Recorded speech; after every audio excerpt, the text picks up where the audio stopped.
So everyone, this is the piece to my puzzle right here. This is the piece to my I got. puzzle. So now you know you've probably already saw one video on my very first beautician. This one right here, this is the beautician as to why I am where I am right now. Okay. No, I know. You know, the timing is perfect though. This is better than before when we first initially started because I'm living it now. So I can speak from not just giving the advice, but also having to live it for myself. So yeah, Yes. yeah. All right, Yeah. so Nairi, I just want to talk with you just for a little bit. And I'm doing a series called Beauty is Self-Acceptance. And And I I support couldn't have I done support this. this without you because I remember sitting in your chair terrified, right? Yeah, I remember. Yeah, yeah, I remember. It's not easy. I remember. Yes, yes, Yeah. yes. I mean, how many protective styles did you give? Like maybe 3? Yeah, Yeah. yeah, and trying, to walk you backwards out of the relaxer was, like I had to be sensitive to that because that's what you knew. You know what I mean? And that was your life and it was your identity. Yeah. It was your I want identity to at say that this time. because I want you to start from the beginning. I remember this so clearly. I wanted to go natural, and I found you because I knew Right, you from way back when, right, and I right. found you, and I walked in, and my hair was dead. It was shedding. Remember, oh my God, remember how broken and it was like falling out. It was over processed. Yeah. Remember, it was like 3 colors. Yes. Because you had the gray coming in, your black, and then you had the rinse, the other color that you were putting on it. And I remember thinking, your hair, your silver hair, your white hair is so beautiful. And walking you out of it, starting to see your curl pattern, I'm like, you have beautiful hair. Like people buy your hair, literally. that's you know what I mean? Like that's a type of hair that people actually sew into their hair, So, but unfortunately, we're not taught that. We're not taught to actually take our own identity, what God's given us, our curl pattern, our color, and embrace it, and a lot of people Why do you get think caught that in is? it. Why do you think we don't do that? Like it, I mean, it's beautiful. I love my hair now. I absolutely You know love what? it. I think it's easier to follow a formula that someone else constructed for us. I think it's easier. It takes a little time to know, number one, what did you have to do? You had to get to know your curl pattern. You had to remember how many products we tried. Yeah. You had to get to know if Diva Curl actually works for you. And it's more work. It honestly is more work. It's time consuming, but it's worth it in the long run because you can now do with your hair once. It naturally does what you're doing now. It naturally does that. But it's just finding, it's like food too. It's like finding the right fit for yourself. And it takes self-reflection. It takes time. It takes honesty. Like this is honestly, it takes vulnerability because now you have to see like it's not perfect. What everybody else, it's not all jet black. It's not brown. This is my hair. Yeah, I think this is my skin. What did you tell me about accepting myself first? You told me when you're ready to accept you, the rest of the world will accept you. When ownership, I call it ownership. When you can take ownership of who you are, if you walk around questioning yourself, everyone else is going to question you. And it'll start with your husband. Are you sure you want to wear your hair like that? You know what I mean? Yeah. But when you take ownership and you say, no, this is I love it. Then they, for whatever reason, they're like, oh yeah, that does look nice on you. Wow. But if you're walking around asking questions, questioning yourself, then you're not sure. You know, and I honestly, I do this even with locks, even with relaxers. There's some people that I have a client, I'll never forget. She would never go natural, ever. Okay. Ever. Her grandmother died at 90 something years old, still coloring her hair. That's the way that I identify themselves. So I'm gonna be honest with you. I would never even push that on her because that's how she identified herself. You know. How did you know I was ready? How did you know I was ready? Because you were really questioning it, and two, your hair was so damaged. So the difference between that two is that particular client that I'm talking about, her hair actually thrived in a relaxer. Okay. It worked for her. But this particular, your hair, you literally were going against what your hair wanted to do. So it started breaking. It was almost like it was being like, no, I don't want to do that. I don't want to be bone straight. So I will break off if you continue to try to make me bone straight. And as soon as, and my thing is, listen to your body. I always say that. And I honestly only go to doctors that respect that philosophy. Yeah. Listen to your body. Listen to your hair. And I think I said this to you. You know your hair better than I know your hair. In the sense of you're with it. You know, when you go home and you leave me, what is it doing? Yeah. You know, are you combing it and it's shedding? Do you see the curl pattern? Is it like this? Is it too heavy?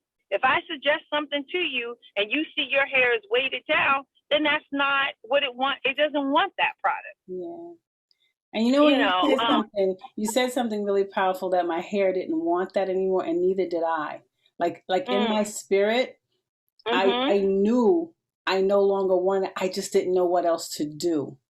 Right. So I just kept going back to the same thing over and over until it finally broke off. Right. And then it grew back with a puff, and I wanted to perm it again, then it broke off again. It just, you're right, it was defiant. It was saying, no, enough of this. This is not what we want. Right. Because I was so accustomed to just having my hair permed and colored, and my head is back, right? I come up, it's straight, it's colored, and it's wrapped and out the door. And that's just how I lived for years. And I look back at her and I say, wow, your hair was and she served you that particular, it served you for the purpose it needed to serve you for. So respect to that time in your life. But growth is change, right? So in order to, I don't care. Like even for myself, having that long hair and having that identity with that hair down my back and then not having it actually was, for me, it was like a comfort, a security blanket. And I remember I started having clients actually having cancer, okay? And their hair was falling out. And I had to ask myself, what if you didn't have this long hair? Who are you apart from this? You know, aside from this. And a lot of people identified me by the lady with the long locks. Right? The long locks, the lady with the long locks. And it wasn't healthy, you know. So, and there was peace. My hair started feeling thin to me. And I know, because I pay attention to myself. And I knew the quality, the integrity of my locks was starting to be challenged. And I knew it was time to cut it. After 21 years, I knew it was time to cut it off, start fresh, get to know myself outside of that identity, you know, and have that soul searching moment. So now living in it 2 years now, finally growing it, and you know, just taking care of myself. But basically, like I said, taking all the advice that I gave to all my other clients about embracing who you are. I had a co-worker in the salon say, you would look better with a relaxer. I was so offended. And you asked me this question, why do we do? Because of comments like that. Right. Now, here I am in this moment of acceptance, and someone just came and challenged my, you know what I'm saying? And put their belief on me. Now, that was a moment right there. I had to honestly have to tell you, I was offended, but yet I stood my ground. And I said, that's according to what you believe. That's right. First of all, I have eczema in my scalp. I would relax my hair and get nauseous. Wow. Like literally one time I threw up because that's just how inflamed my scalp was. Wow. Why would I continue to put myself under that for someone else's perception of me? Mm-hmm. Mm-hmm. Yeah. Why would I continue to put my health at risk for someone else's perception of me? That's perfect that you said that, because that's exactly what we're talking about, right? With beauty being self-acceptance, it's not, beauty is not somebody else's perception. Beauty is not doing things to yourself to please somebody else, you know, and they're not even thinking about you. Beauty is looking yourself in the mirror, loving who you are, what you were created to be from top to bottom. You know, from your hair down to your body to your face, everything. That's what beauty is loving you as you are, you know. And then if you want to tweak things here and there and put a little this or that on, that's fine. Change your hairstyle, but you first got to love you first. No longer slave to what I believe other people want to see. Correct. Yeah. I mean, how many, you think about this, how many other loops would you jump through? Okay, well, I think you look better tanner. So now you go to tanning beds, right? Because you want to get darker because someone else said you know, or me, I think you would look better lighter. So now I'm bleaching my skin because someone else said, you know, I should be lighter. But with my clients, I always talk to them about, well, how do you see yourself? How do you? I give them assignments. You know what I mean? Like, you need to go because, what I would say always is, if you like it, I love it. Mm-hmm. And I actually had somebody meet me. I had a client, and I was at like a supermarket, and she said, "You don't remember me?" I said, No, I'm sorry. She said, "You were the first person that ever said to me, if you like it, I love it." I said, "Because it's for you." And I said, I wasn't trying to be rude, right? But I can only tell you about keeping your hair healthy, how to keep your hair healthy. I'll give you these tools and I'll teach you these things. However, it's important for you to embrace and take responsibility for the choices that you make. You know, so we have to take, once again, it goes back to that ownership. Owning the decisions that you made, own it. And I decided 25 years ago, actually, 25 years ago, to come out of that relaxer, because it was, and it was making me sick. Like, this is not a coincidence. I think and finally when I stopped, and believe it or not, even now, when something as simple as getting my hair braided, I have to say to her, no, don't put all of that product. My hair does not like it. Yeah. So when she's like, oh my God, your hair is growing so much. I said, yeah, because I know my hair grows when I eat healthy, drink water, and that's me. I don't know about anyone else, but my hair grows from the inside out. When I'm treating my body right, my hair acts right. So I want you to talk about that for a second. So you cut my hair. I got the big chop. You gave me the big chop. Right. And then you moved. How did you even know I would be okay with that? Because you honestly stopped. Like, at one point there was constant questions, constant, holding hands. At some point, it's like when you know to take the training wheels off of your child's bike. Okay. It's the same. It's that same intuition. Really, really do believe that the person knows better than I do. Right. To be honest with you, and I think people would say, well, you would lose money because you put in it back. I'd rather, my integrity says to me, I trust you for you and your body more than I don't know your body the way you know your body. And I also knew that you were in a place, Cassandra, where you were listening to yourself. You were hearing your inside speak to you on the outside. Like the distractions of the world. Yeah. I was evolving. Honestly, I saw you. Yes. And I saw it right before. And it was funny because I got to experience it within your hair, but even just in your life in general, taking off. Right. You know, setting boundaries. I saw where you started setting boundaries in your life. And anytime you're doing stuff like that, it can only lead you back to you, because that's the self-care and the self-love. Because I trusted you. I trusted you with you.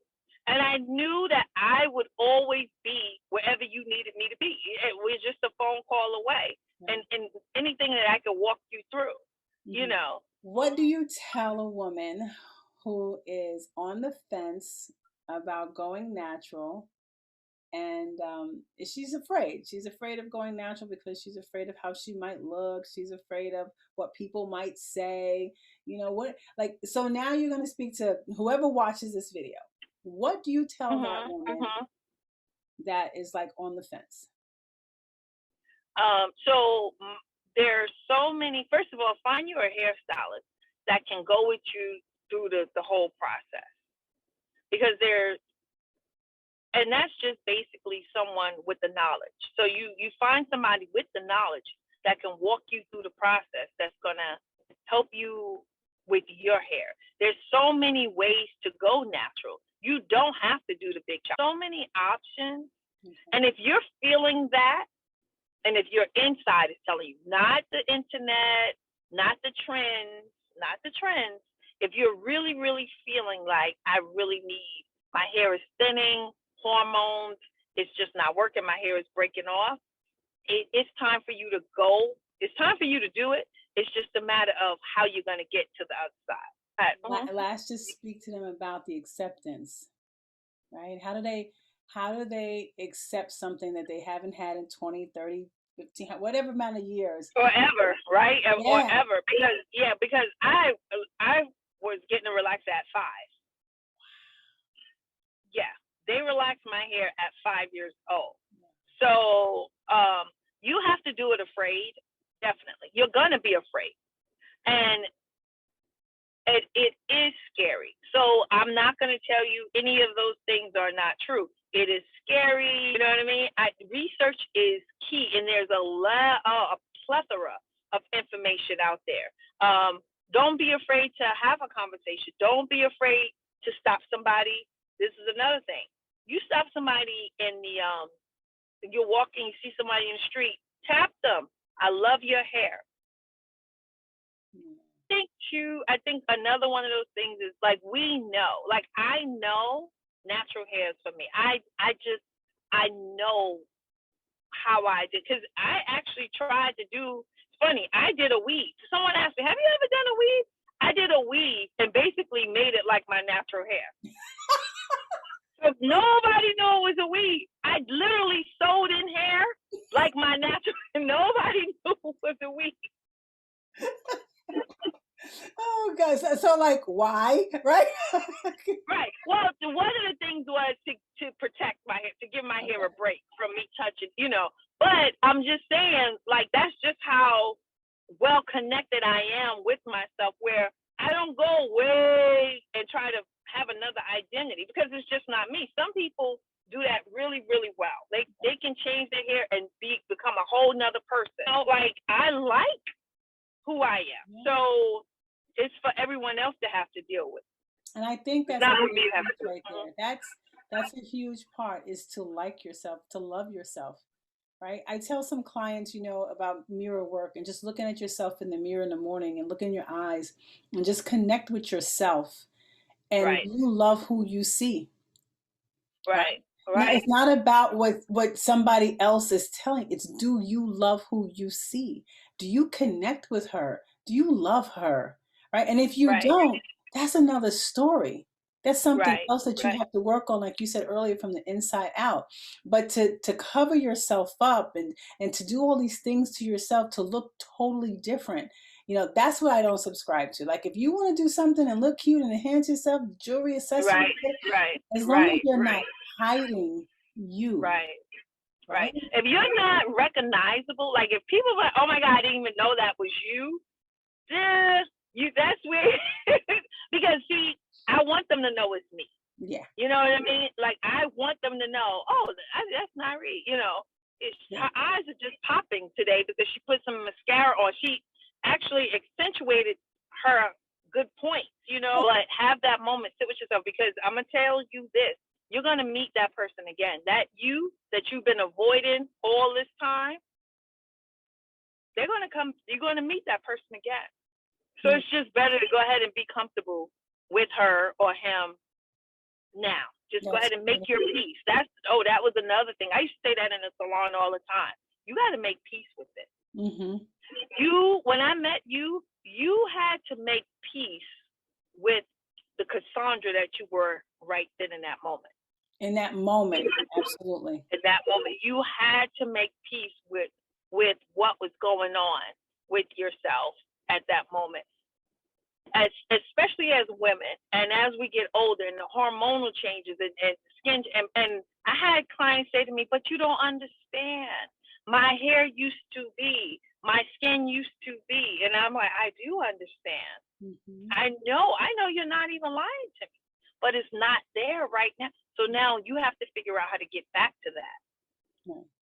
If you're getting back to that, or if you're evolving into something brand new. Correct. Right? Correct. Because listen, absolutely correct. I have evolved to a person. I believe all my heart this is who I'm supposed to be right now in this space. And I've evolved into her with all the things, like with the hair, but it all started with accepting me.